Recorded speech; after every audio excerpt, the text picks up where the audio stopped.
Don't you just hate it when, you have to click the button to go live and it's like, do you want to go live? Yes or no? Yes. Are you sure? Yes. Anyway, looks like we are live. Let me check the stream real quick. We're And live?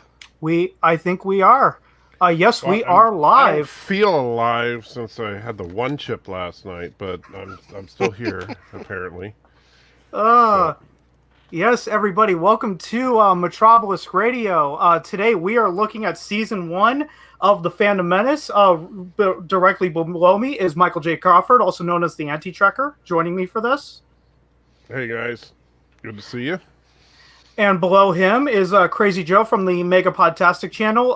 We'll be here for a short while. So how you doing, Joe, friend of the show? I'm doing great. I feel like it's been, how long has it been since we last did one of these? It's been like, a week? Yeah. Yeah, I think we went for a 2-hour podcast, and 6 months ago we did a 3.5-hour ranking with each other. Yes, and this time you only have me for a half hour, so you're getting diminishing returns on me. Ah, man, only 10% of the time. Oy. So yeah, you guys ready to talk about Lower Decks season 1? Sure. All right. So, hold on, let me pull up my notes over here. I have a second monitor because I'm special like that.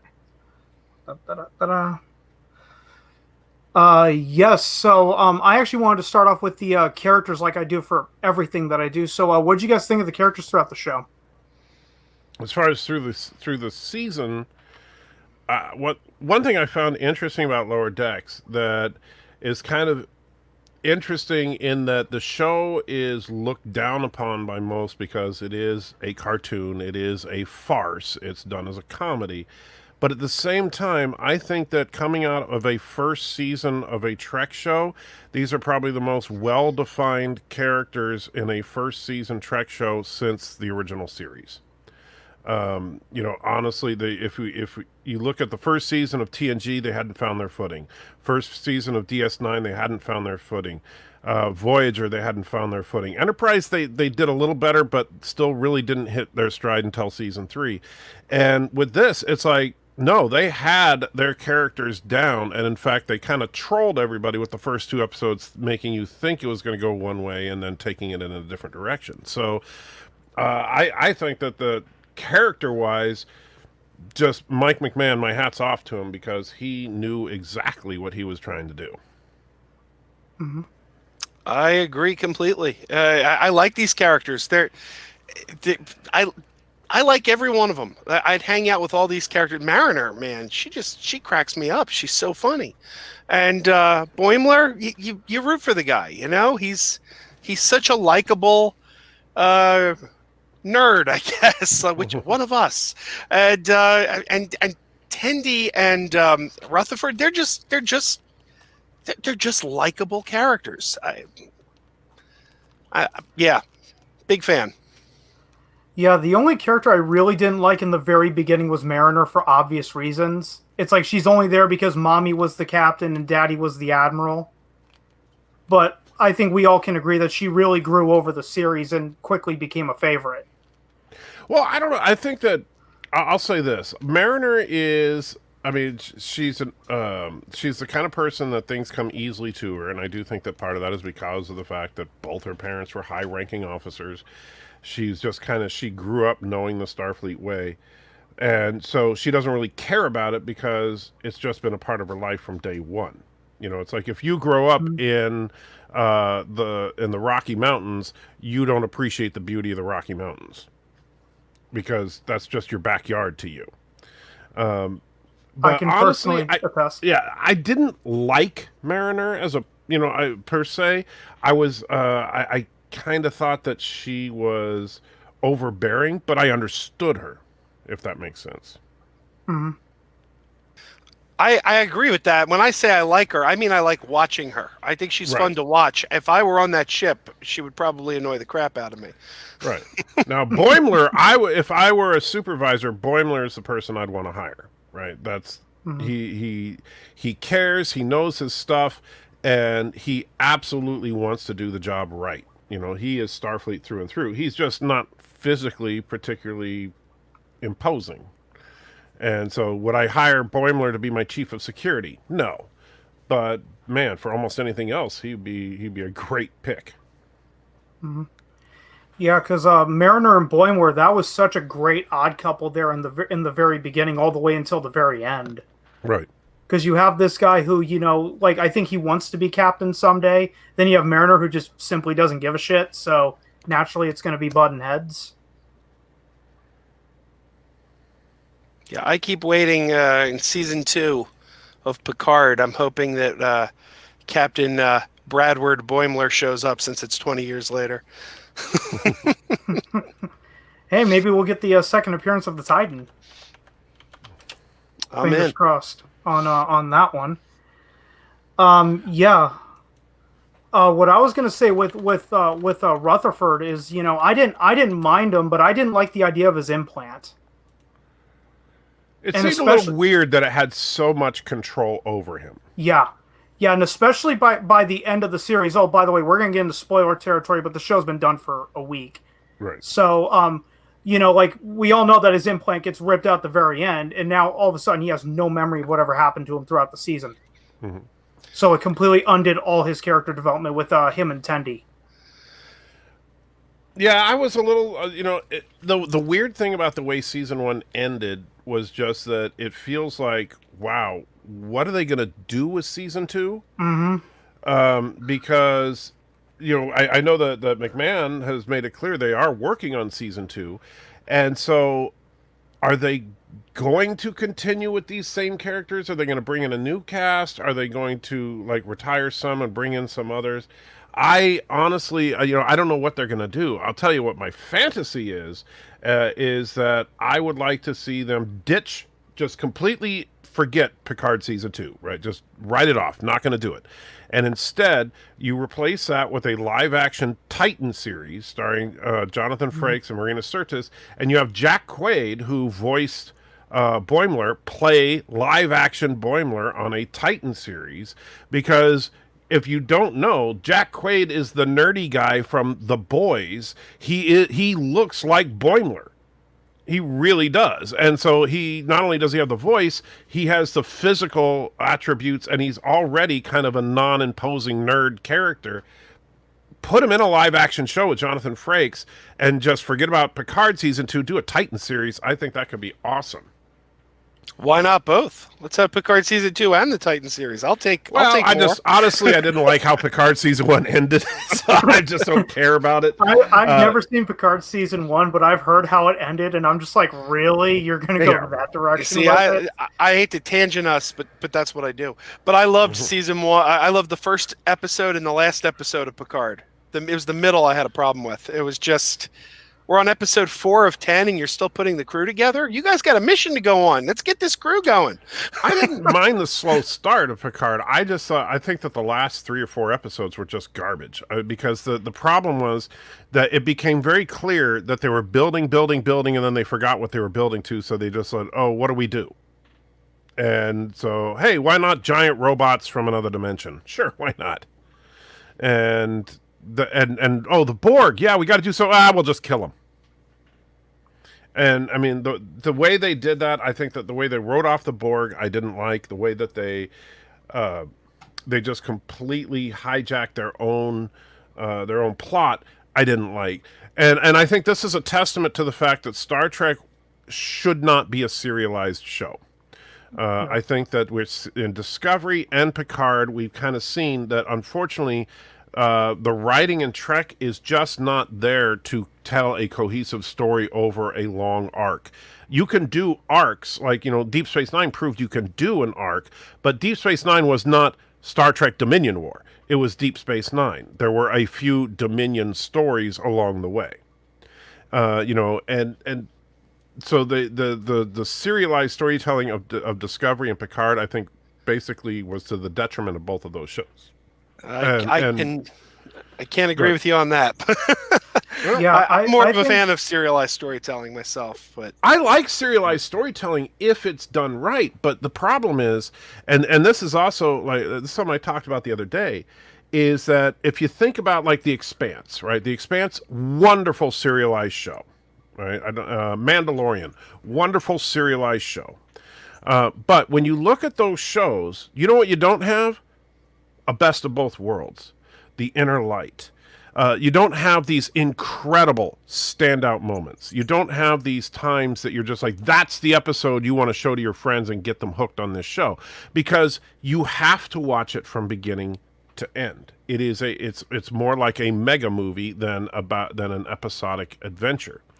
And Star Trek, honestly, to me, works best if you can sit down, they explore something that's interesting, and then at the end, you have your little discussion of what they learned, and then move on to the next thing next week. And I think that works well. Every now and then, you tell a big story, but don't make the entire season one story. And they're shooting themselves in the foot with these little, 10 to 15 episode seasons. But that's a whole other issue.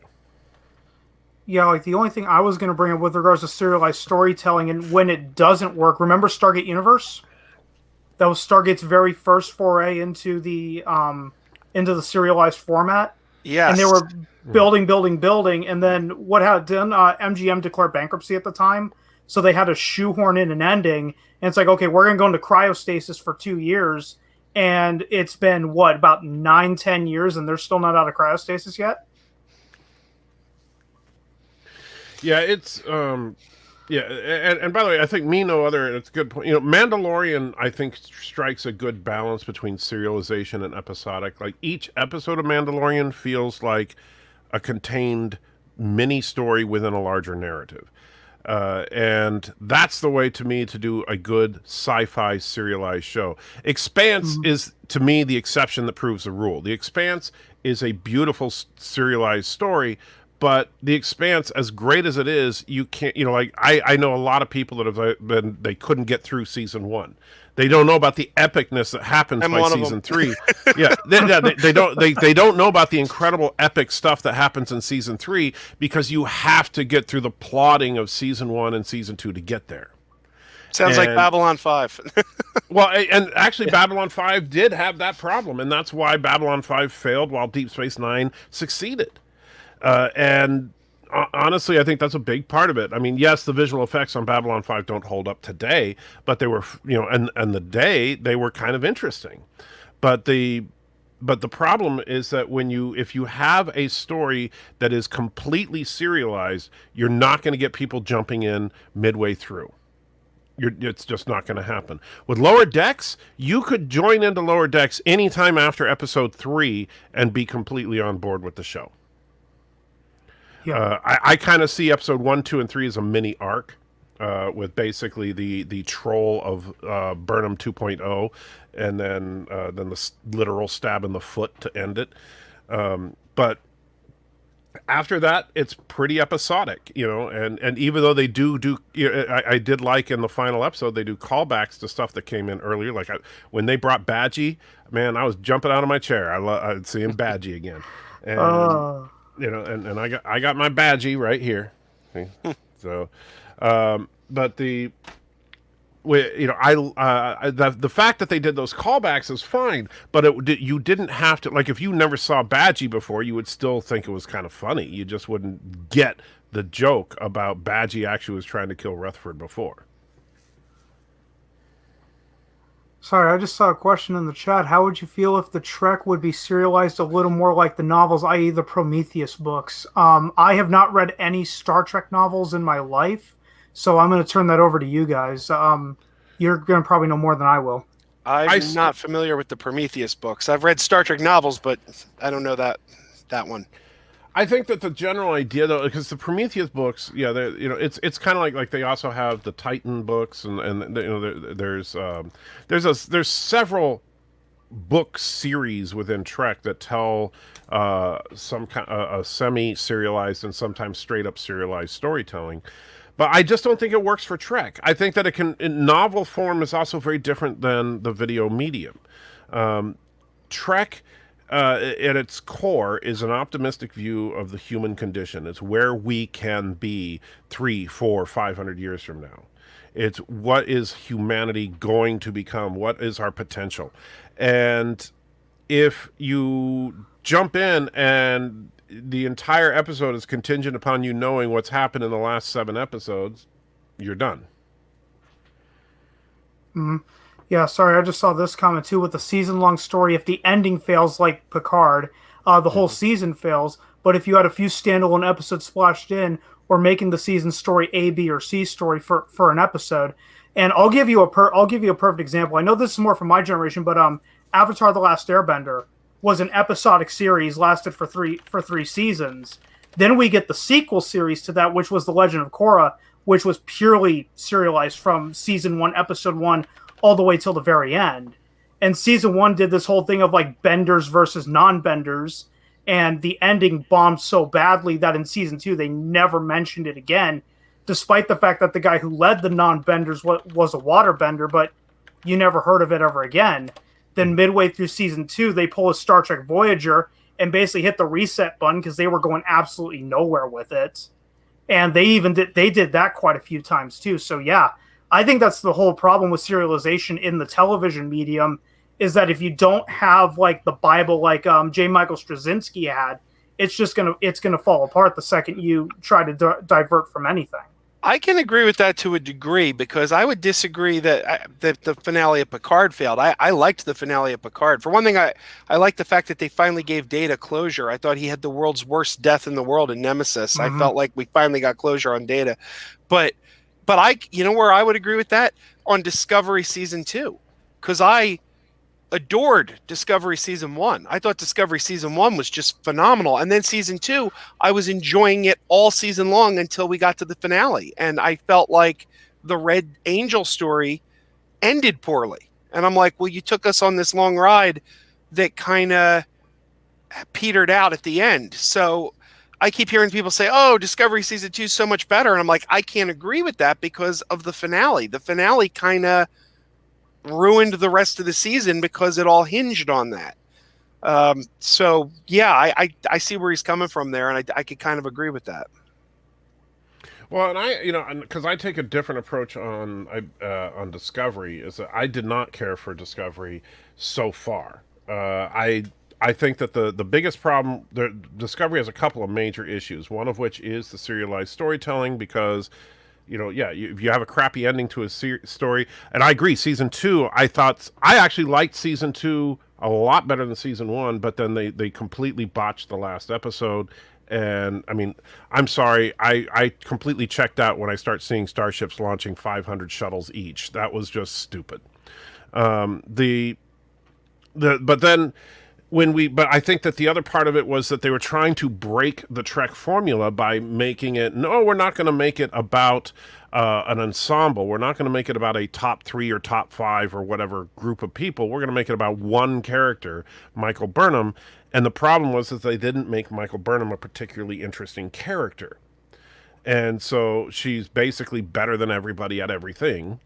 And so then, of course, immediately people started screaming Mary Sue, and a lot of that was justified because. See, I never felt that was justified, because if Mary Sue's supposed to be a perfect character, and Michael Burnham is very flawed. I mean, she started a war.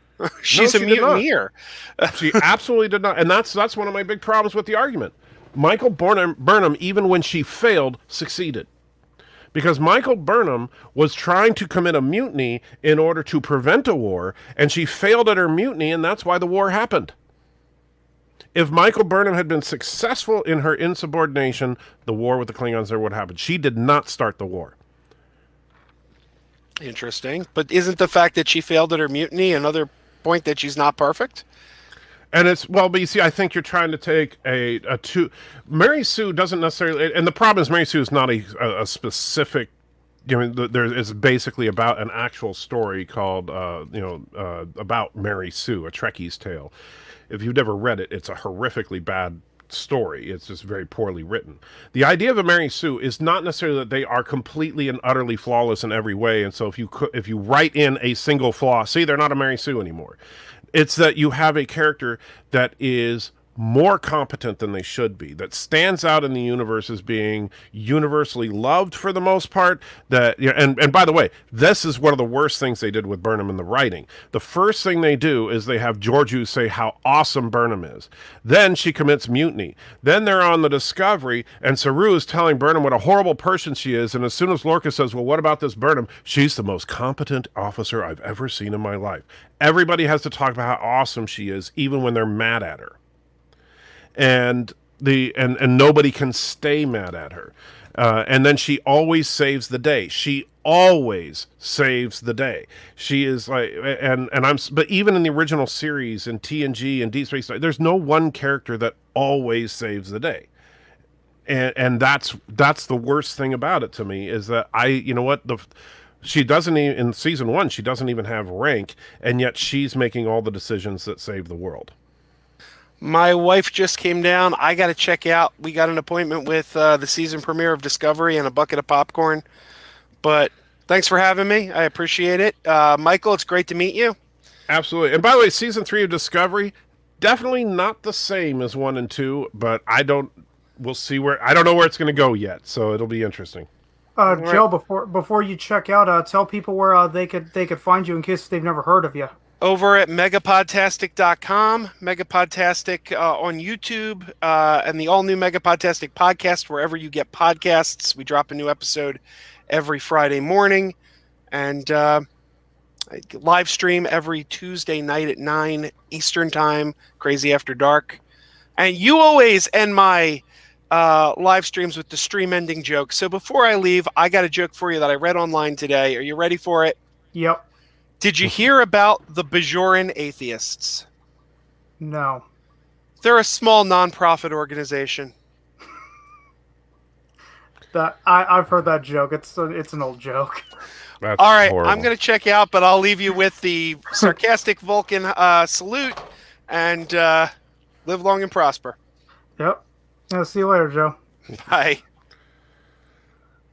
All right. Yeah, so we tangented for quite a while. Oh, that's all right. That's all right. But you know, the funny thing is that's where I think Mike McMahon was absolutely genius with the creation of Mariner, because in the first 2 episodes, it felt like Mariner was just a higher energy level version of Michael Burnham, a character that has no rank on the ship and yet saves the day. You know, and it's going to be the centerpiece of every story. And yes, she got, the funny thing though is that as time went on, you know, as far as we learn about, you know, obviously her heritage with her mom and her dad and all that. And so they first of all, unlike Michael Burnham, they create a reason for her to be in the position she's in. And then on top of that, they also, I mean, at the end of the season, Mariner is the one sitting in her bunk wishing that her circumstances were better, and Boimler, who everybody says is the butt of every joke, ends up getting what he wants. And so, and I think that's kind of poetic justice, that Mariner got her just desserts, and Boimler finally got rewarded for his diligence. Because, yeah, you bring up the fact, like, Mariner's Michael Burnham 2.0. I immediately remember, like, the second episode when they have to escort the Klingon general. And it's like, Right. oh, yeah, we go back quite a few years. It's like, you don't look like you have a lot of experience under your belt to go, oh, yeah, we go back quite a few years. Remember Right. this on this planet, and, you know, whatever they said before Boimler's forced to crash the ship. And you know, the thing I liked about that is they had a subtle callback to that episode at the end of episode 10, where when Boimler is on the Titan talking to a couple of the other lieutenants, and they're saying, "Oh yeah, we got to escort, Troy to this planet." And they say, "Oh, I hear the Klingon district's nice." And Boimler's like, "Well, actually, there's this great Andorian place," and of course, he's talking about that episode. And what they just showed you in that, and I think it's probably too subtle for a lot of people to get, but this is something I really liked, is that Boimler is showing exactly that back in the day could have literally meant a few episodes before the start of the series. Right, so because he made a direct reference, just like Mariner would have. Oh yeah, we're going to go to that planet. We're going to hang out at this one bar. Man, you should see they have Vendorians there of all things, you know, and everybody would be like, wow, you saw, and he's just basically referencing what he's already been through on the show. Mm-hmm. So I think that they and I don't know if that was intentional by McMahon, but I like to think that it is because he seems like a smart guy. The idea that he's showing us that Mariner is not the superhero that she thinks she is. Mm-hmm. And yeah, speaking of Mike McMahon and the genius that he was, I loved all the subtle humor that was in each episode. Mm-hmm. Like, which episode was it? I think it was episode 3 with the buffer time, and it's like, what deck is that on? 26. Wait, we really have 26 decks? Yeah. If you remember, I think that was Star Trek First Contact. Yeah, and I showed it in a video where I cut to the moment in First Contact when Picard tells Lily that there's like 24 decks on the Enterprise, and then they say that the Borg are on deck 26. Mm-hmm. And it's like, wait a minute, and so when she said, do we even have that many decks? I was just busting up laughing. Yeah. And the fact that they had a Vendorian on the show, they didn't make it, and they do that a lot. Like if you look in the a lot of people say, oh, it's just all member berries, it's all referential humor. That's the style of the show. And so if you don't like referential humor, that's perfectly fine. That's a legitimate gripe. Then the show isn't for you. But if you enjoy referential humor, that's what this show has in spades. And you can tell that Mike McMahon and the rest of the people that helped write this show know Trek. Specifically, they know TOS and TNG. Mm-hmm. Because that's where most of their reference, and they even know the animated series better than most. And yeah, which episode was it where they came across like the shipwreck? I think that was from the animated series. They referenced a few animated series moments. Plus, obviously they had the Vendorian, which was my favorite thing, is that they actually showed a Vendorian, and it looked accurate. And in fact, because me and Mrs. Anti-Trekker is a big fan of the animated series and the original series, primarily with Trek. And when I showed her that episode, she was like, "Oh wow!" She was impressed that somebody actually remembered those things. And that's just where Mike McMahon, I think, comes in and just wants to play in the Star Trek universe, but he also wants to poke fun at things that we all know is true about Star Trek. Like, how many times is the safety protocols going to go haywire on the holodeck, right? How many times is there going to be a transporter accident that's going to cause some kind of weird thing to happen? How many, and so the fact that they just kind of play into that was, I think, one of the fun things about the show. I love the fact that the show is not afraid to tip over some sacred cows. Mm-hmm.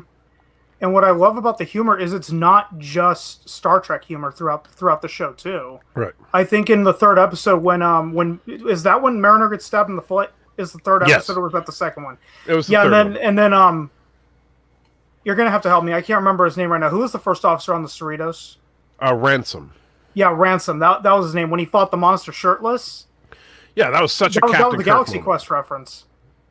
Well, it was funny because it was Ransom referencing Galaxy Quest, referencing Captain Kirk, and it really, I mean, and like they had so many of those meta moments in the show, and even like in episode 10 where, or was it 9, where they said, "Oh yeah, I like to think of the 2260s as TOS," and they're like, "TOS, yeah, those old scientists." I think that was episode. I think it was very beginning of episode 10. Okay, yeah, and just little things like that. It's like, so they're doing little nudge, wink, wink moments in it, and it's a lot of fun. Now the problem is that a lot of people think that this means that it's not, because of the fact that this is irreverent and that it's poking fun at Star Trek, that makes it disrespectful, that makes it hateful, if you will. And I would say this is that if you want disrespectful to the Star Trek legacy, you and I and Joe would probably have a very different conversation if we were talking about Discovery, because I don't like the way that Discovery has dealt with Star Trek continuity, and I think that it has been somewhat disrespectful to the Star Trek legacy. But I don't see that in Lower Decks at all. I think that Lower Decks is trying to just have fun with it, and there's a difference. And I think Lower Decks is the first new CBS Star Trek series to actually not straight up lie about what it is. Yeah, if you look at Discovery, that was marketed as, oh, this is going to take place before TOS. This is going to be in the prime timeline, and then we know from the first episode that that's not the case. Right, it's like, well, they still say it is. It's just that, okay, this is in the prime timeline, but nothing looks like the prime timeline. Absolutely. And I mean, honestly, Discovery looks like it should be a direct prequel to like Star Trek 2009, not anything that we've seen in Star Trek television. Yeah. And and I don't like, and the funny thing is, Kurtzman, of course, was a producer and writer on Star Trek 2009 and Star Trek Into Darkness and Star Trek Beyond. He's been involved in all of Trek since 2009, and it's very consistent. We've gotten rid of view screens, and now we have viewing windows. We have holographic displays everywhere. We either overlight or underlight everything. The camera is constantly in motion. The ship designs have these really bizarre proportions, and that's Kurtzman's style. I don't particularly care for it, and I would like to see them, treat Star Trek with a little more respect in that. And that's when I look at Lower Decks, I see a totally different beast. I mean, you look at the Cerritos, while I don't particularly like the design of the Cerritos, you take one glance at that and it's a Federation starship. I mean, there's no question the Cerritos is a Federation starship. And the Titan, of course, reproduced faithfully. And you have the uniforms. While they're a new style of uniform, they look like TNG era uniforms. These look like uniforms that could have come a little after TNG. So everything about it feels, looks, and behaves like Star Trek.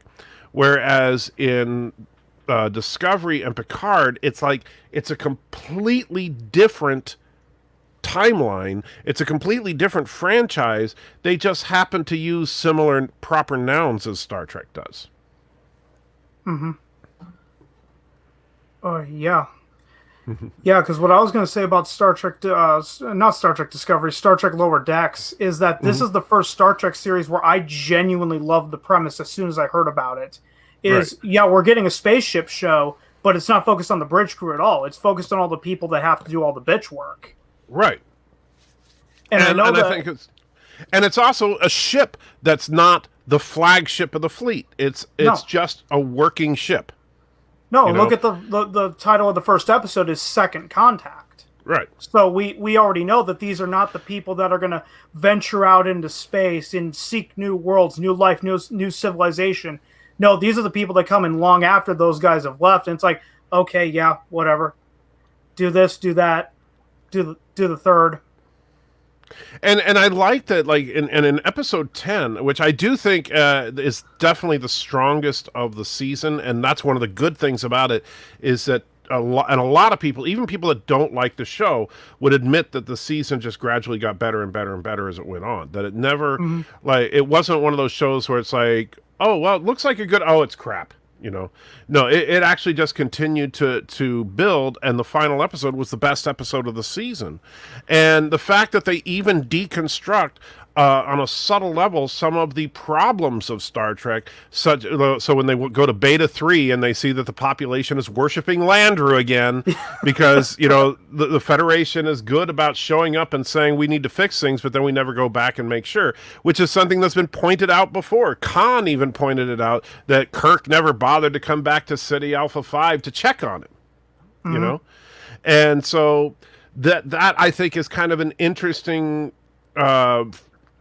question that needs to be addressed. Like, okay, if you show up, like, what about the people who worship Vol from the original series? Remember the big lizard carved into the mountain that was controlling all the Donald Trump wannabes? Yeah. So you know, Kirk and crew destroy Vol, talk to the people about personal freedom and developing their society and everything, and then they just leave.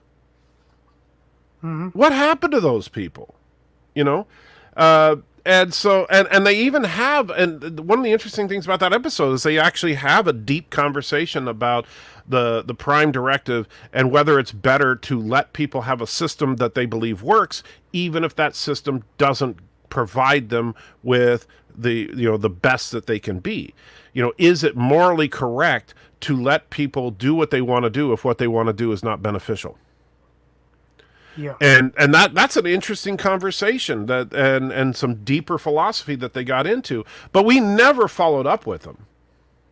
And I think that would be one that I would love to see show up on a Lower Decks episode, like to find out what these guys have been doing. Yeah. Oh, sorry. And yes, Me No Other mentions the triple timeline. I don't know if did you ever see my triple timeline video? No. What was that?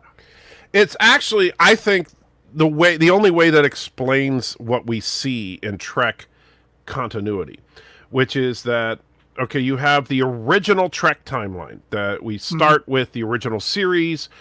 We go through the Next Generation, Deep Space Nine, and Voyager. That's the original timeline. During that timeline, of course, the Borg attack Earth in the events of First Contact. The Enterprise and the Borg go back in time. The Enterprise prevents the Borg from assimilating Earth of the past. Everybody's happy. However, that corrupted the timeline, which is evidenced in Enterprise, because in Enterprise there are, first of all, they had the episode Regeneration, and there are references to the fact that Zephyr Cochrane knew that these cyborgs from the future were trying to enslave humanity. So in this alternate timeline that was created by the Enterprise going back and fighting the Borg, Starfleet, even though they were kind of doing it under cover of darkness, was developing more and more militaristic tendencies because they were concerned about a Borg threat. And so because of that, technology started rapidly focusing on weapons development and countermeasures for combat. And so we ended up with the NX time was in an alternate timeline created by this, that then spawned into Discovery, and then from Discovery there was a branching timeline that created the Kelvin timeline that we see in the J.J. Abrams films. So that way we go from the timeline goes from NX to Discovery to Kelvin on one side of it, and then from TOS to TNG to Deep Space Nine on the other side, preserving the look and feel of both timelines.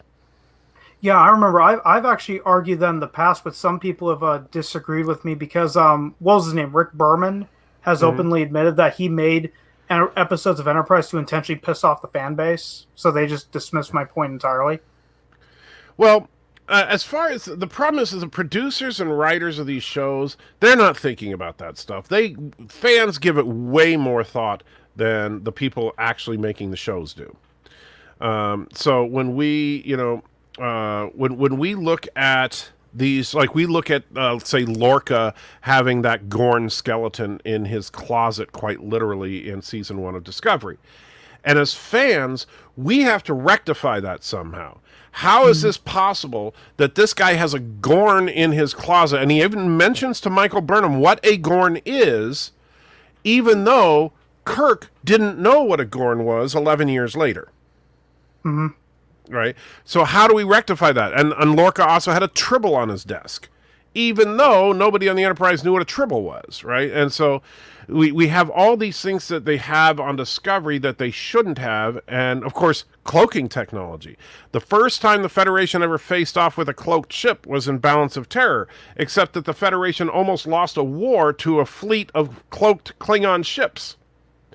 So how do you rectify all this? So as fans, we come up with ideas like alternate timelines and stuff like that. But the writers of the shows, they're just kind of saying, oh, hey, wouldn't it be cool if we made the ships invisible? Well, they already did that. Oh, so what? Yeah, and I would argue from a showrunner's perspective, Star Trek goes back now over what 54 years. So Right, good. and there's a lot there. Yeah, and you've got a combination of, TV shows, movies, books, comics. It's, at some point you're not going to keep the continuity straight anymore. There's a Well, reason and why we never got another Game of Thrones book. Because at some point it becomes so large that it's unmanageable. well, and the problem is that you have to make a couple of decisions, and this is where CBS obviously didn't do this. I'm hoping Viacom CBS takes a more serious look at it. Is that they don't actually understand, nor do I think they care to understand the mindset of the fans. And so, because of that, they've never really tried to do anything. I mean, people use fan service like it's a bad word. No, a show should provide the fans with something they want to see. If you're purposely showing the fans stuff they don't want to see, then you're going to alienate your fans. They're going to stop watching, and your numbers are going to drop. And you're not going to make money. The show gets canceled. Nobody wants that. And so, if you want the show to be successful, you need to listen to your fans and try and glean what are we doing that's right, what are we doing that's wrong, and how can we fix this. The problem is that Kurtzman and company, they had their grand vision of what they thought Trek was.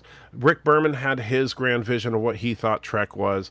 All these different people have their ideas of what Trek was, but most of them don't really understand what Trek was. And the funny thing is, the only person, honestly, on the production side that I do think understands it was Mike McMahon. He really gets it, and that's why I like Lower Decks so much, because Lower Decks feels like a show made by a fan for fans.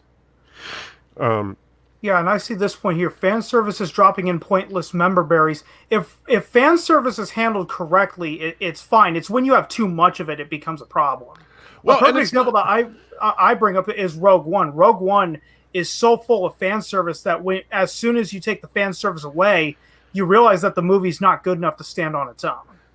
And honestly, it depends on it depends on the concept of the show or film in question. It depends on, does it flow organically versus, or is this something that you're just kind of cramming in there, right? And that's been, and we can have that discussion. I think there are arguments to be made both for and against the quality of Lower Decks based on the amount of fan service. I know people like to use member berries because South Park popularized that term, but the idea is that this referential humor that is all over Lower Decks, does it flow organically from what we see, or are they just cramming it in just to cram it in? Now, I think there are times that they do cram quite a bit in that maybe they pushed it a little too far. But I also get the idea that when we look at the characters, the four main characters of this show, they are all with the exception of Mariner, they're all kind of fans of the organization that they're in.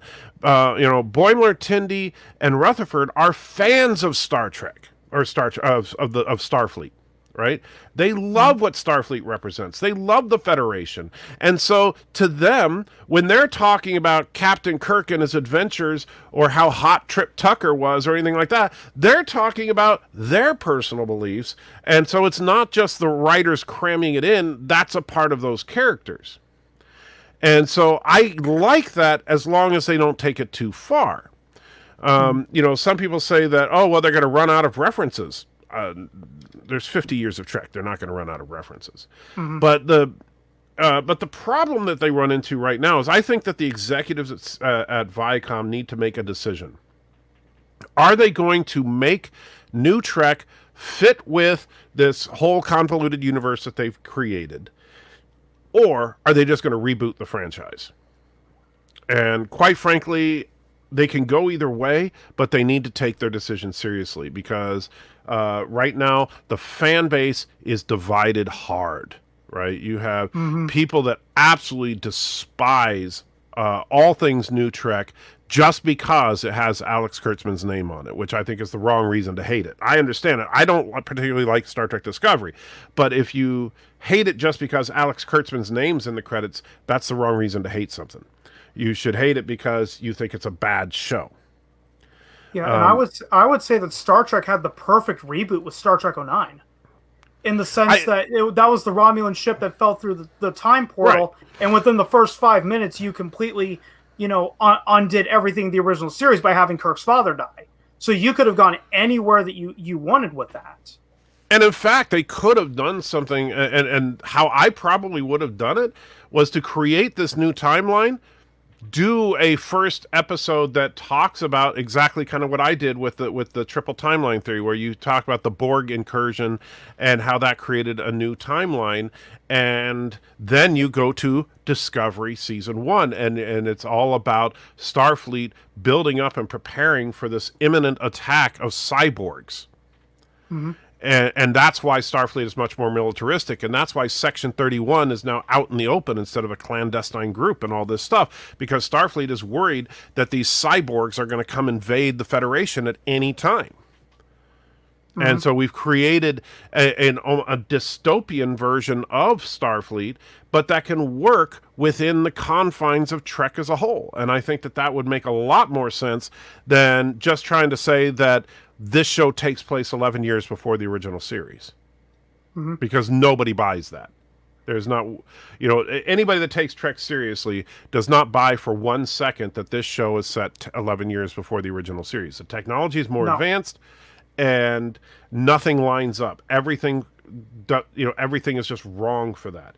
And so instead of just and that to me is what the offensive fan service. When people talk about fan service, what I don't like is when you get people like Kurtzman sitting there going, "Oh, don't worry, guys. We've got it all covered. We're going to fix canon in the last episode of season 2. You just wait. It's going to be beautiful." And their big fix was, "Okay, nobody talk about it."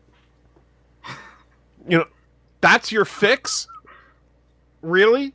That's really how they ended it. I haven't seen a single second of Discovery, but I heard about the first couple of episodes, and I'm like, yeah, no, this isn't for me. They literally, like the Lorca Gorn thing, right? The design of the ship, the technology, everything was just way out of whack, and a lot of us were really upset about it.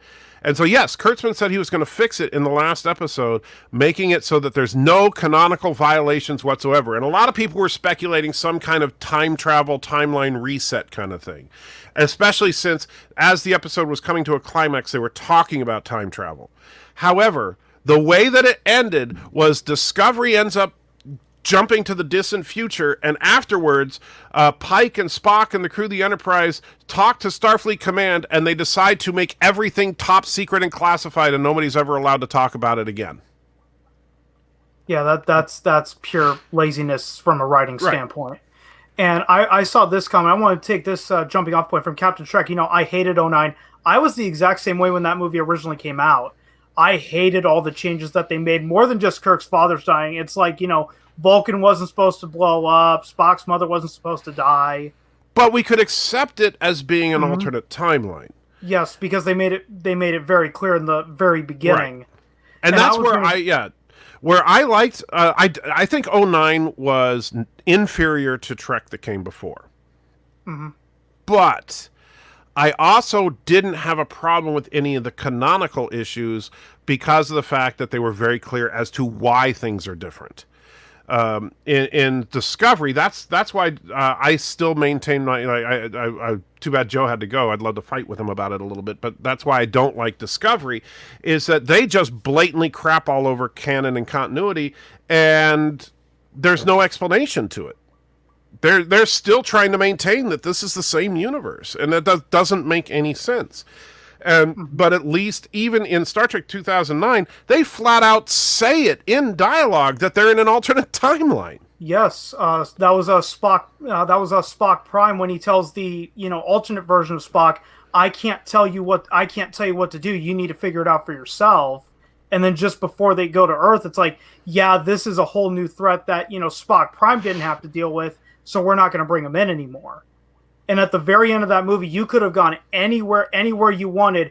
And what does J.J. Abrams immediately think to do? Let's just remake The Wrath of Khan. Yeah. Yeah, I think that's where a lot of people got really pissed off with new Star Trek.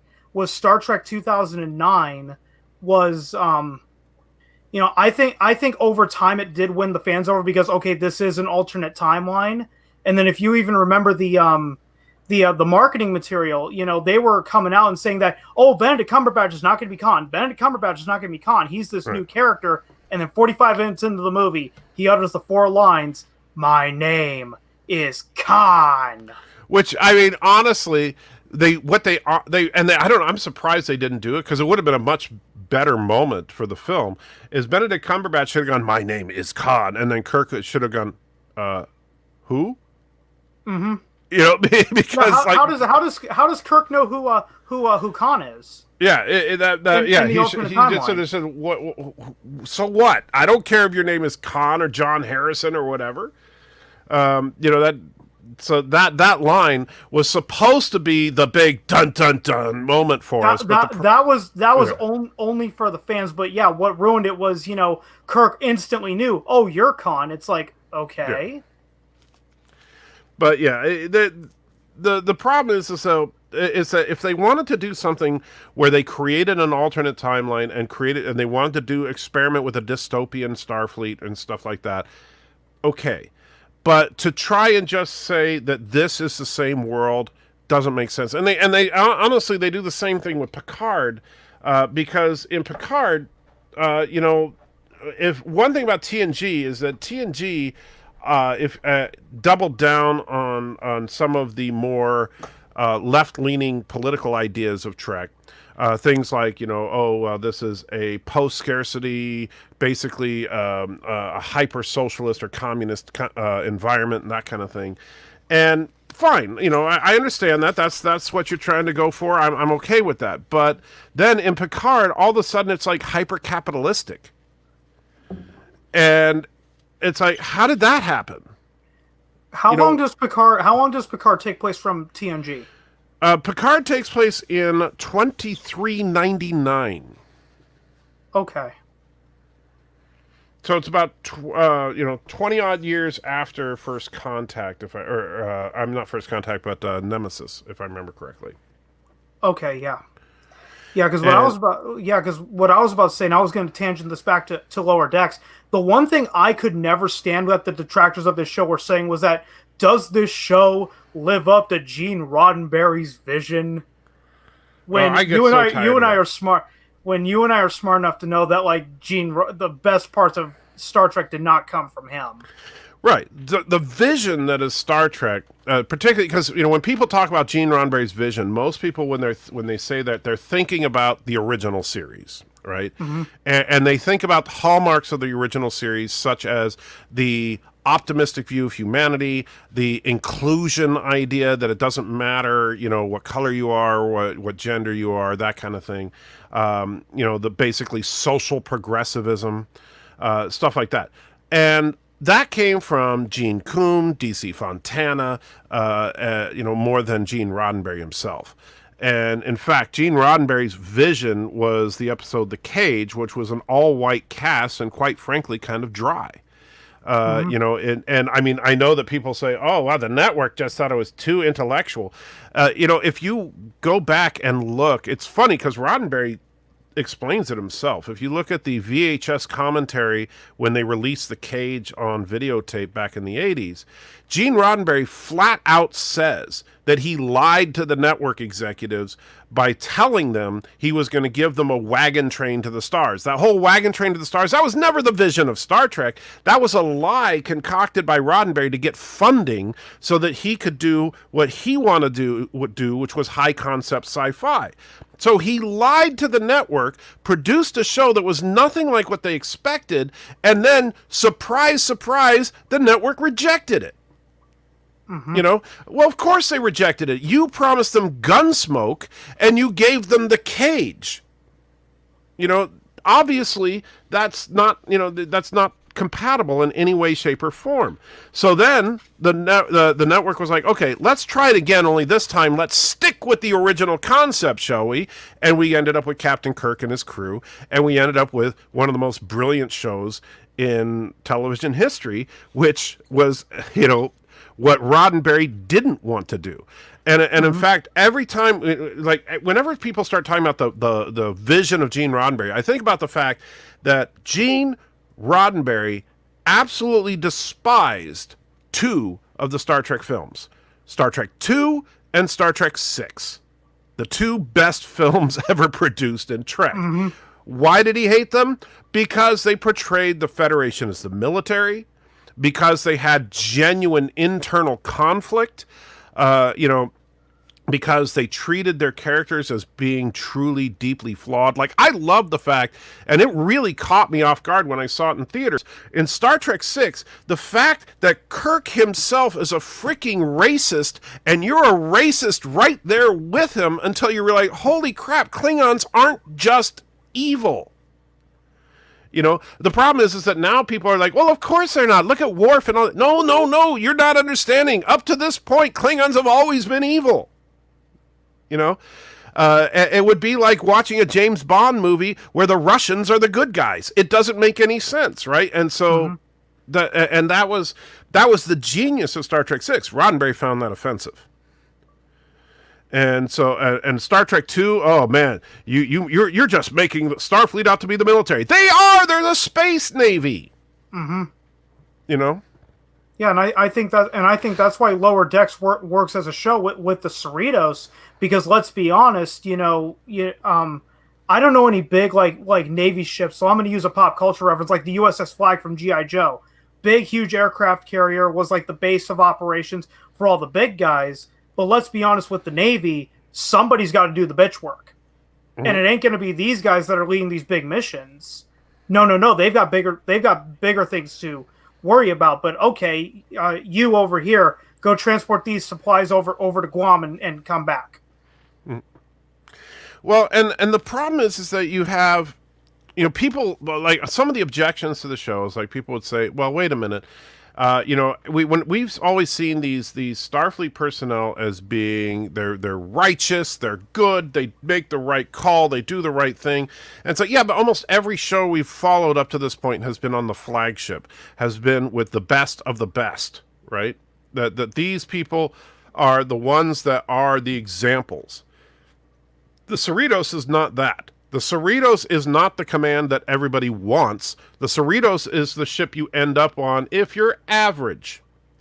And then we're going to follow 4 of the new guys on this average ship. And the funny thing is that Mariner is the only one that really doesn't feel like she would be an exemplary Starfleet officer. But then, as we find out, there's a reason for that. She's jaded on Starfleet because of her parents. Mm-hmm. And so it all kind of adds up when you look at that. But Boimler, he'll make a great captain one day. Rutherford, he'll make a great chief engineer. And Tendi will make a great chief medical officer one day, right? They could be the bridge crew of a future show. Mariner, she's going to probably always be someone who never lives up to her potential. Mm-hmm. Yeah, I remember some people saying Starfleet would never make fun of their ensigns. The way that they're doing, where it's like, move on, Lower Decks. Have you ever seen I know you've seen Next Generation, but remember Ensign Broccoli? Oh yeah. Everybody, because Barclay and then even Picard slipped up and called him Broccoli. Yeah. And that's the thing. Like, we think that, because the main characters are so perfect. Picard is a pillar of righteousness, right? And Riker is Mr. Action and all that, right? And, you have Kirk, who is like Mr. Badass, and Spock is the pillar of intellectualism and all that stuff. And we forget about the fact that, Scotty was kind of a drunk. Mm-hmm. We forget about the fact that not everybody on the ship was perfect in every way. And that's what made the show charming. If everybody is truly as flawless as we kind of see with rose-tinted glasses sometimes, then we end up with an entire cast of Mary Sues. We end up with what ends up being very, very boring. And that's why the first couple of seasons of TNG were so bad. Is that if they didn't want Gene Roddenberry when TNG first launched, Gene Roddenberry had a decent amount of creative control over it, and he did not want there to be any interpersonal conflict. He didn't want the crew bickering amongst themselves. But when we think about TOS, the fights between Spock and McCoy, that's the heart and soul of the show. You know, and so to try and take that away, if you take away conflict, you take away drama. You take away drama, and you make the show boring. And it doesn't matter how cool the visual effects are. Yeah, to get to the no interpersonal conflict, I actually think that's a terrible writing idea if you can't have it at all. But to have it not carry over from episode to episode is actually a much better idea. That's just good TV. That way you can jump into episode 20 and not have to watch, episode 14 when they had, this big fight that's now coming to its inevitable conclusion. Right. So, like, Spock and McCoy would never suddenly mend their fences. You know, and that's something that's lost in serialized storytelling, because with serialized storytelling, we have to constantly have everything evolve, and it invariably becomes a soap opera. Like, if you look at some of when me and Life with Matthew rewatched all of Discovery over the last 2 weeks to prepare for the premiere of season 3 last night, and rewatching it, it's like you realize how absolutely over the top stupid these plot threads become, because they have to keep adding layer after layer after layer after layer. But yeah, it was like it was horrible. And like for the character Ash Tyler is literally a person, a human who was killed by the Klingons. Then they took a Klingon, Voq, and surgically altered him to look like Ash Tyler. Then they took and imprinted Ash Tyler's personality into Voq's brain, and so that he could be the perfect sleeper agent. Then I'm not making this up, they killed Voq inside of Ash's brain, so Ash could now be kind of sort of resurrected within Voq's body that now looks like Ash. It's Ash again, and Voq is dead, but it's Voq's body that's Ash's brain, but it looks like Ash. That's what they do. That's how stupid this convoluted storytelling becomes. And now, by the way, even though everybody knows that Ash is actually Voq, and Ash was dead a long time ago, but he's really just a creation of the Klingons to become a sleeper agent, is now freaking in charge of Section 31. Along with Empress Georgiou, the queen of the mirror universe. I mean, this is like beyond next level soap opera storytelling. I was about to say, didn't Georgiou die in like episode 1 or episode 2? She died in episode 2, and then they went to the mirror universe, and in the mirror universe, Georgiou was the empress of the universe, of the Terran Empire. And so at the end of their mirror universe arc, she came back with them because they wanted Michelle Yeoh to still be on the show. Yeah, that's probably because of Michelle Yeoh's popularity. Well, that, and she is married to one of the executives of CBS, but that'll do it. But they wanted Michelle Yeoh back on the show, and so they basically brought her back from the dead. And when they should have just not killed her in the first place if they wanted her to be a regular character. But this type of convoluted storytelling is what happens when you try to create a serialized show without a clear goal. Like the reason that Battlestar Galactica 2004, which have you ever seen that, the reboot? I saw the first couple seasons. Okay, and I feel by the end they were starting to lose the plot a bit. Actually, if it tightens up in season 3, and then in season 4, it does come to a definitive ending. Okay, and the one thing that I liked about it was Ronald D. Moore, who cut his chops in TNG and was one of the showrunners on DS9. He basically had the concept from beginning to end. He didn't have every storyline worked out, but he had the basic, here's what we're going to do in season 1, here's what we're going to do in season 2, here's what we're going to do in season 3, and we're going to wrap it up in season 4. And then they executed it. So they had a direction they were moving in. They were always moving in the same direction. As opposed to Discovery, they're like, how about we do Iron Man this time? Why not? And we'll make it so that the Iron Man, it's Michael Burnham. Yeah, that's what we'll do. We'll say that only Michael Burnham can use the Iron Man suit because it's genetically encoded to her and nobody else can use it. And then, oh, I know, let's do a plot twist. It'll be her mother. Well, you said earlier that it had to be her genetics, that it had to be a 100% man. Oh, don't worry, nobody will notice. And they just kind of, it's like they're just throwing things at the wall, see what sticks. Yeah, because what I was going to say with Deep Space Nine, Deep Space Nine didn't start off serialized. I think season one was more episodic, and then you had season 2 that built up to the Jem'Hadar, and then it wasn't until season 3.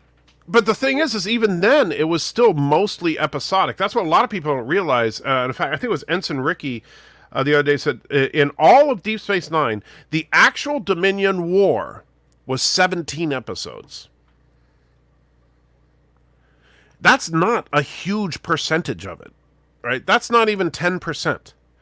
But it feels like it because they were peppered throughout, and there were a few 2-parter, 3-parters, and then there was the big Dominion War arc, which was like 6 parts, and there were some great episodes involving the Dominion War, but there's also a ton of stuff that had absolutely nothing to do with the Dominion War. And so what they did on Deep Space Nine was they did intermittent serialized storytelling, and I thought it worked. Yeah. Yeah, but the problem with most television executives is nowadays everybody wants Game of Thrones. Right, and that's what they were trying to do with Discovery. Is they were trying to make Game of Thrones in space. They failed miserably, and I think that with Picard. Like I said, they seemed like they had a direction, but then they didn't like where they were going. So, like 3 episodes from the end, they just said, screw it, we'll do something else. And that was kind of just a shame. But I do think that at least with Lower Decks, I get the distinct feeling that we have a show created by someone who genuinely loves Trek. Yes, he's not afraid to poke fun at Trek, but he genuinely loves it.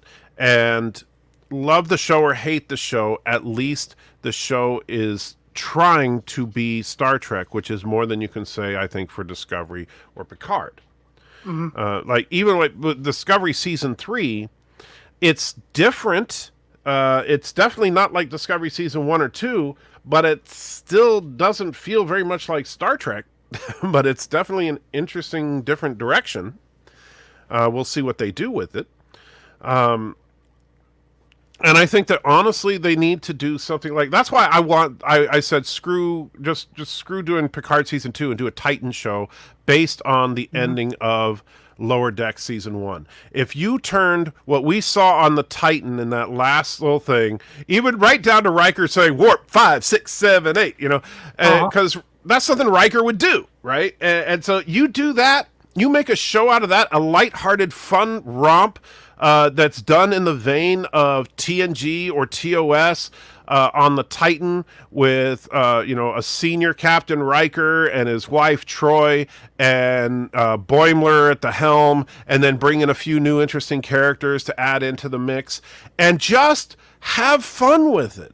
Do what Star Trek does best. Explore the human condition, but be freaking optimistic. Yeah, that's one thing I liked about Lower Decks is it felt like it was more optimistic than something like Discovery or Picard, which were very dark, dreary, drab. They were absolutely nihilistic, and I didn't like.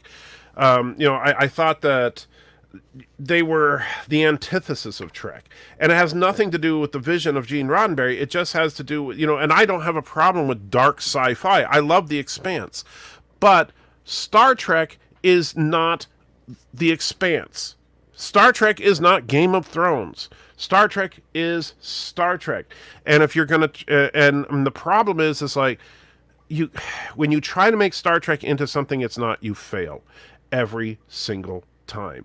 And we're seeing that when they tried to make Star Trek into Star Wars, the Kelvin timeline failed. When you try to make Star Trek into Game of Thrones, Discovery failed. And the fans are becoming more and more divided every single day because of it. You have institutionalized hatred of the show from groups like like the Fandom Menace and stuff like that, because they're just so fed up with it. And while I disagree with them on some stuff, at the same time, I think their initial anger is completely justified, because when I look at Discovery and I look at Picard, I don't see Star Trek.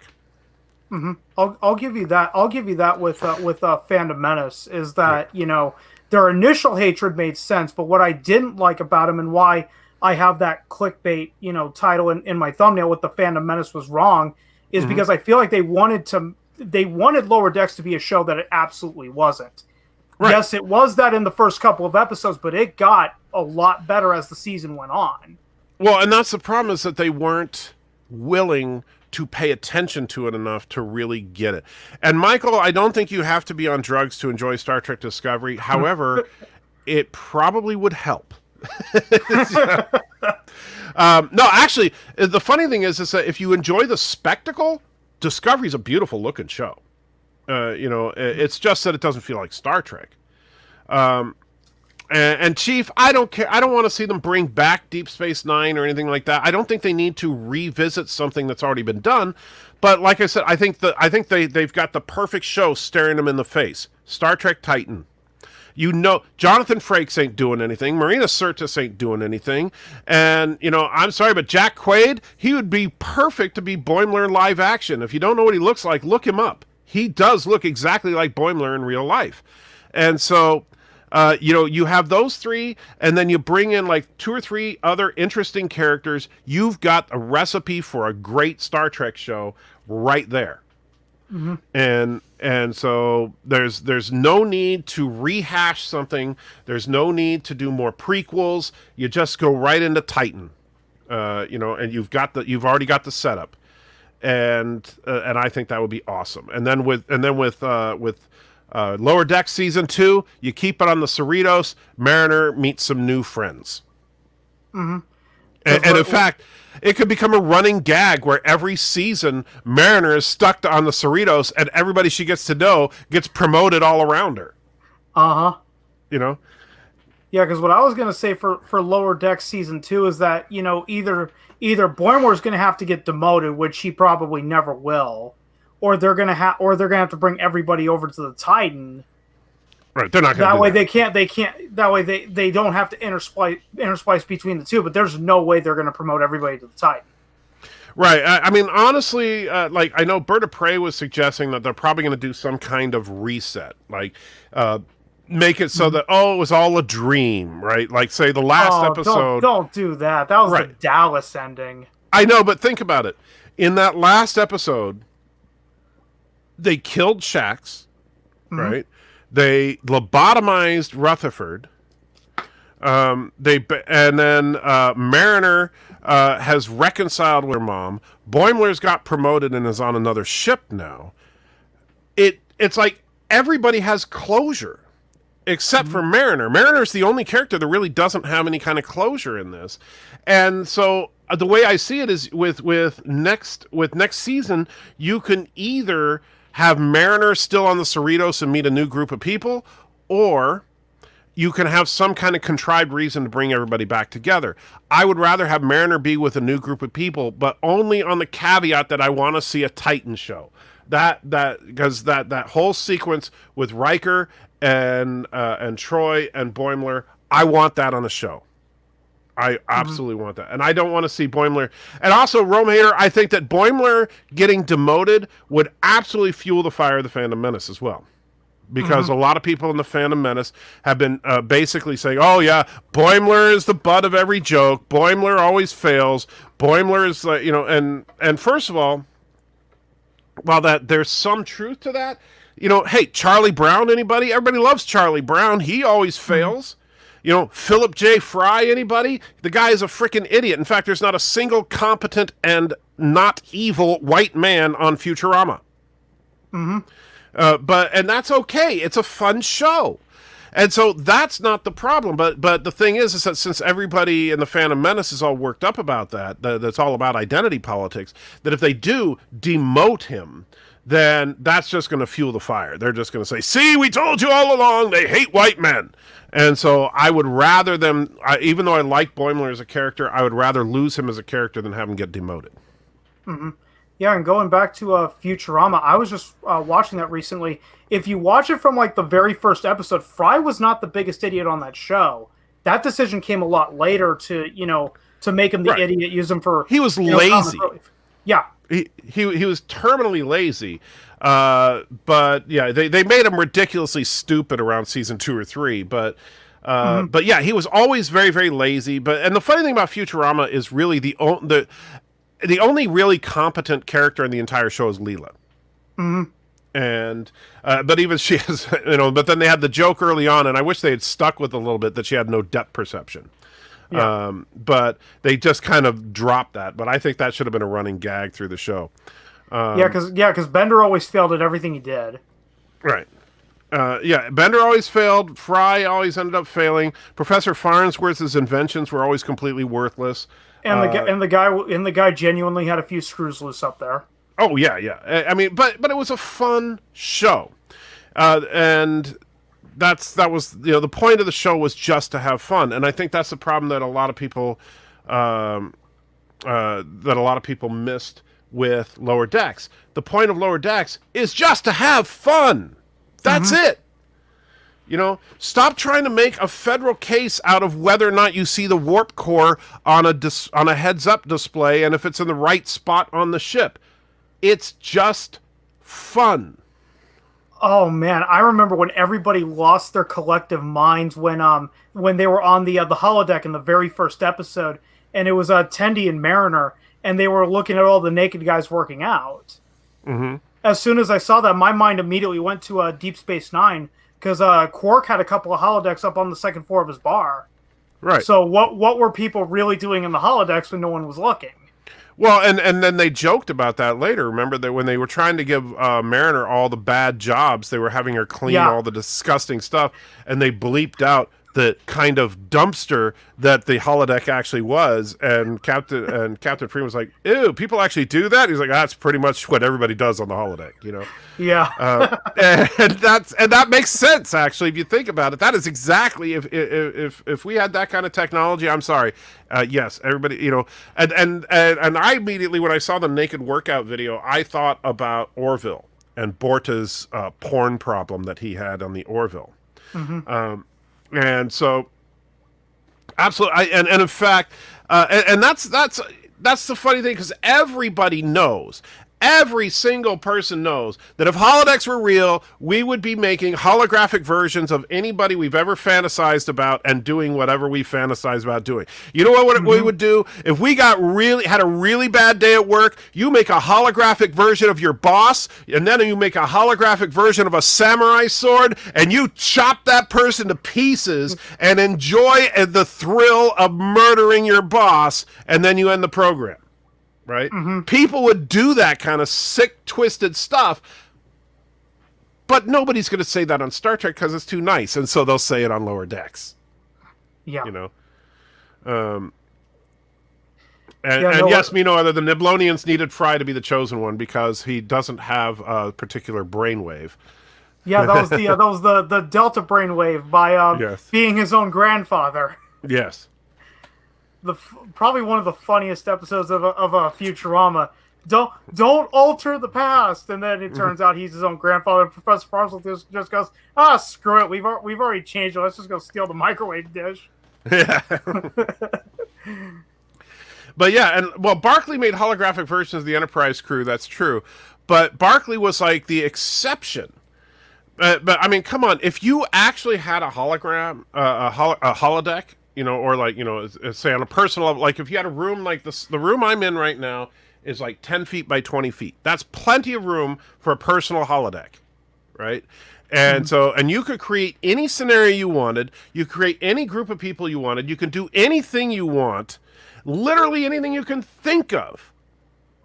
And you're not going to use it for porn? I doubt it. Because Boimler used it later on to create the bridge to prepare for his interview with like the captain. Right, and for the I thought promotion. that was an interesting episode because that was also where how he found out that about Mariner's Yeah, parentage. by resuming the program when he shouldn't have. Yeah. Well, but the interesting thing is that so Boimler kind of and that's where you see he doesn't follow all of the rules. He just, but he has his moral code, and he doesn't like stop to think about, oh, maybe this is a violation of that other person by downloading all their personal logs and putting them into a holodeck program. But I thought that was an interesting episode, and I would actually like to see that on a live action Trek show. Like that would have been interesting to see on a Next Gen show or Deep Space Nine, where you go into a holographic world of perfect representations of all the characters on the show, but with no filter.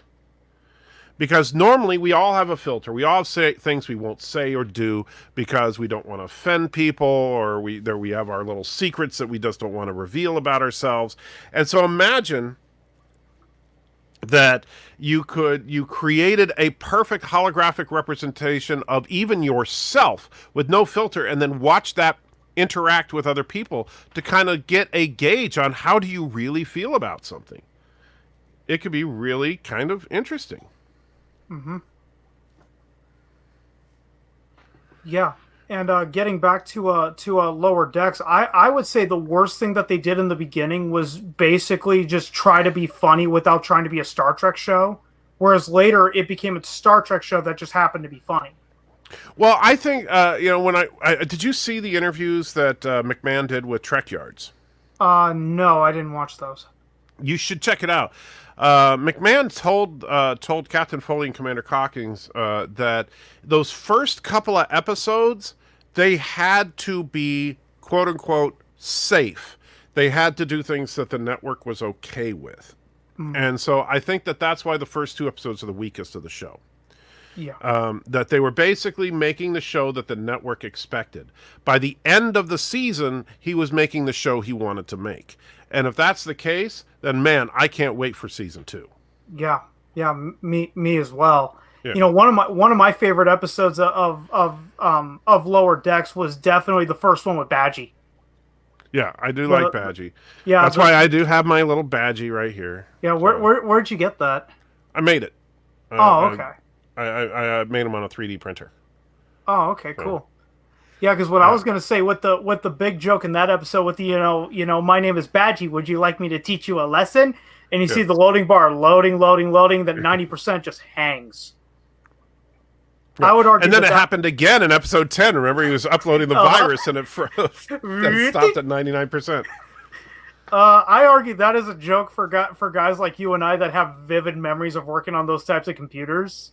Where I still have to deal with crap like that on my job. So.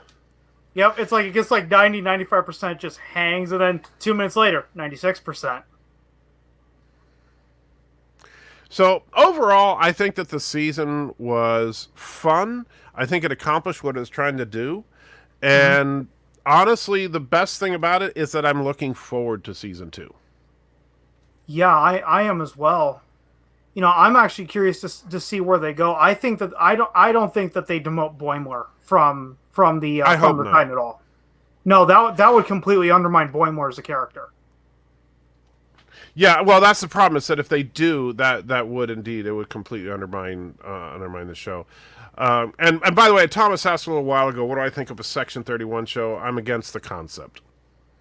Honestly, that's the Section 31 should only be the occasional villain. But the problem is, of course, and I know you haven't been watching Discovery, but in Discovery, Section 31 is like half of Starfleet, apparently. And they have their own starships, and they have their own special communications badges, and they like run everything. And so I don't want to see a Section 31 show at all. No, I don't. I don't think it would work. Because aren't they kind of like the Black Ops of Starfleet? But they're notoriously corrupt. Well, the thing about Section 31 is the idea that, and because they were first introduced in Deep Space Nine with Agent Sloan, and Section 31, the idea is that they are a truly off-books organization that sole purpose is to protect the Federation from internal and external threats by any means necessary. And any means necessary means any means necessary. And so that would mean assassination, that would mean black ops, that would mean whatever needed to be done. And so and they got their name because they were in like Section 31 of the Starfleet Charter or whatever, and that's their name. However, they were, you know, they only worked because they were deep, dark secrets. Nobody knew, you know, most people didn't even believe they existed. And so, but now in Discovery, if you haven't seen this, it's kind of nifty looking, but they have these cool black badges. I've seen those in the previews. Yeah. Yeah, this is the official. This is in canon. The official Section 31 comm badge. So all their super secret black ops people that are working in the shadows are wearing this on their uniform. Not only that, but remember, this is a prequel to the original series. They are literally tap comm badges, like from Next Generation. Wow. And so, and like in one scene, one of the Ash Tyler, the guy that was a Klingon and a human, but isn't really either. He is on the bridge of Discovery, and there's some big crisis going on, and he taps on his comm badge and calls his ship. And Pike looks at him like, "What the heck kind of communicator is that?" You know, and it's like, seriously. So you have comm badges 100 years before comm badges. Yeah, because I was about to say even the J.J. Abrams movies still use the flip phone. The flip phone. The clamshell. Granted, it was a different type of clamshell, but it was still a clamshell. Right, and that made sense because you know, even though I know people say, "Oh, well, shouldn't they be using smartphones?" Look, you want to see futuristic smartphones? Watch the Expanse. They do that well. But on Star Trek, the flip phone aesthetic of the communicator actually makes more sense. A military communications device would not be about flashy graphics and a big screen. It would be about functionality and durability, and the communicator would be it. Yeah, because if you design something so fragile in the field, it's like, well, crap, it's not useful. Right.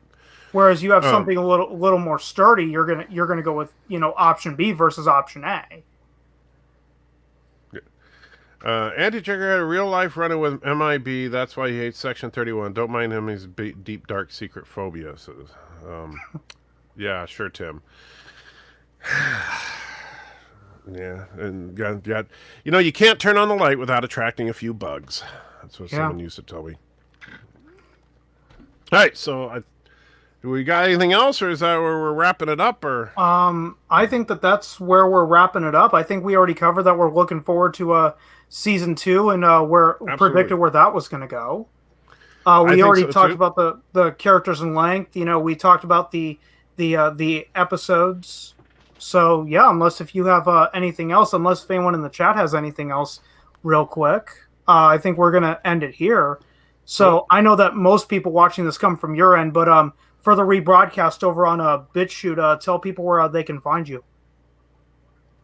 Oh, I barely ever use BitChute, so I'm just sticking with my YouTube channel for now. It's like the world is upside down. Okay. Yeah. BitChute's a little weird to upload to. Yeah, I'm not doing the one chip challenge again, Thomas. Oh my god. Yeah, somebody commented earlier that to get over Star Trek Discovery that we need to do the one chip challenge. Oh man, I tell you that don't do it. Oh. Honestly, no, I value my life. Yeah, well, the funny thing is that, and I know Thomas is joking. It's easy to joke about after the fact, but while we were doing the one chip challenge, me and Life with Matthew both ate the chip at the same time. But Life with Matthew, he actually has a mild asthma, and it triggered an attack for him. And so Oh, wow. he had to stop it quickly. And so I kind of, it was one of those, it was, now everybody calls me a wuss, but I don't care.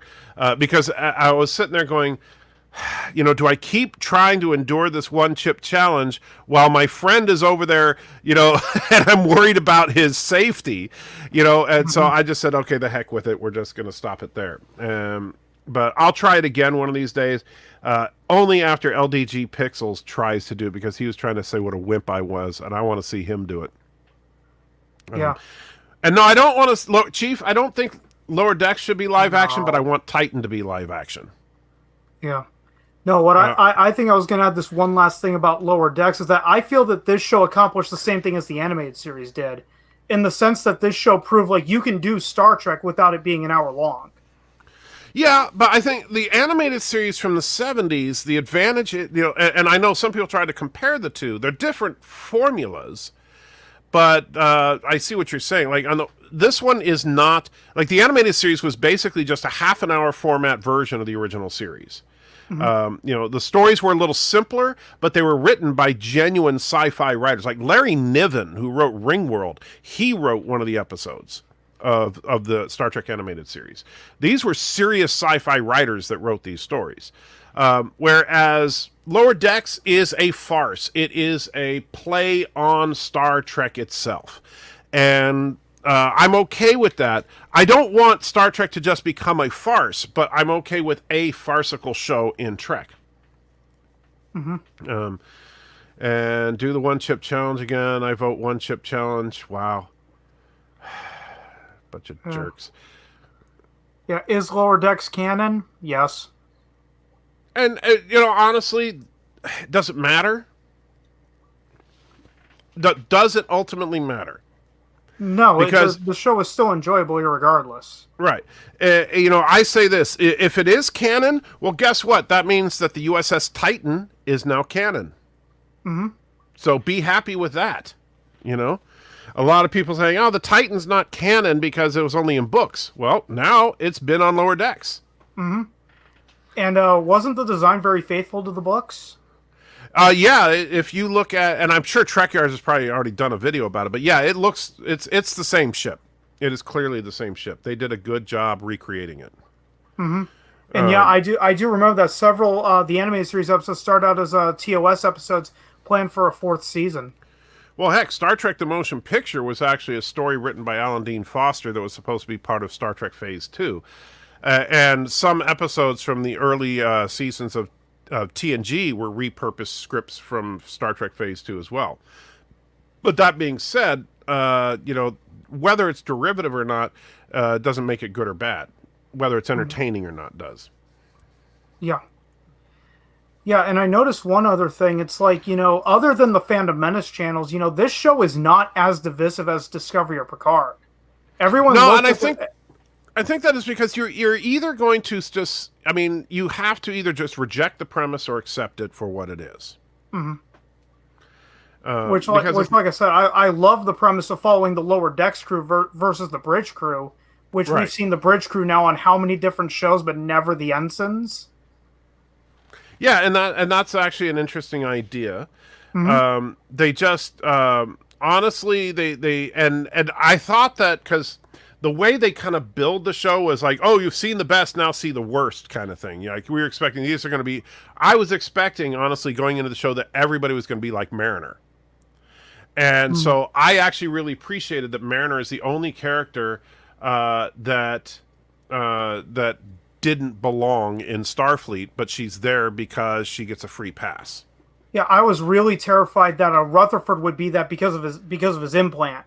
Right. And you kind of see it in the second episode where it's really like helping him, where it's like really helping him in areas like when he fought all the Borg one-handed. But then he realized that his heart wasn't in security, so he tried medical, and in medical he had like no people skills. Right. Where it's like, oh, you fell into the antimatter chamber. Yeah, you should be dead now. What? Yeah, that was but now that they've taken his implants out, if they keep him on the show, that kind of makes it so that his character is a little easier to work with. Because I think they realized early on that the implants made him way too powerful. so to speak. Oh, and Chief, I did say I'm a little disappointed they didn't do it, but I think, and in fact, I would love to see this on Lower Decks, is to have a cameo by Garrett Wang to still be Ensign Harry Kim. Like, he's like 40-year-old, 50-year-old Ensign Harry Kim. You know, so he's like, or even make him like 90 years. I remember when I first became an ensign 72 years ago. You know, it's, you know, you guys don't understand how great it is to be in the Lower Decks. I've been here for 47 years. You know, I think they should do something like that. Yeah. Yeah, that would be like something they could definitely play on in Lower Decks. I think there's a lot of material they can still work with and still have fun with. But they also showed, especially with episode 10, that they can ratchet up the drama a little bit. Like when the Packlet attack happened, holy crap! I was like, whoa, where did these guys come? Ah, they're brutal. Ah! And then they attacked the Cerritos, and the Cerritos is getting ripped to shreds. And I was like, holy crap. That was intense. Yeah, what was the ship prior to that? Because that was the more advanced one. And it just got it was ripped well to it was the same class as the Cerritos. It was just a brand new one. Yeah. Yeah, and it just got ripped apart in seconds. Right. And the only reason Cerritos survived was because Captain Freeman got the idea that, well, when they were trying to warp out, that's exactly what the other captain must have done, and then they got eviscerated. And so she shut down the engines, which is the only reason they survived.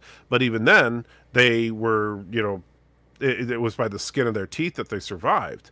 And I thought that was, you know, they ratcheted up some really intense drama. They used every character for what they're good at. You know, we got to see Ransom do his double punch Kirk Fu fighting. We got to see Shax finally get to blow something up. You know, we got Mariner coming up with an off the wall plan that breaks the rules. You know, we had everybody did their job well, and everybody had their moment to shine in that episode, and that's how a season finale should be. And yes, and Lore Reloaded was the ultimate villain there, because Lore's a Packlet, in case you didn't know. But yeah, I think that's about it. Yeah. I think we covered all that we needed to talk about. Cool. So for most people that are over here probably have no idea who I am. You can follow me. I do have a blog that's metropolisradio.blogspot.com. I am over on Twitter at Metropolis. I'm also on Parlor with the same handle at Metropolis. And I think that's gonna do it for this stream. Did you have anything else you wanted to add? No, it was nice to meet you. Thanks for having me on. You know, thanks for agreeing to come on. Well, I'm one of those guys. I will always show up if I can, but my schedule is always crazy. So you got lucky in that we could make this work on a day that I wasn't working. So now I got to go make dinner because the wife will be home any minute. All right, cool. So I'm gonna let you go. We're gonna end the stream right here. For everyone who is new, thanks for tuning in, and Michael, thanks for agreeing to come on. Absolutely. Take care, everybody.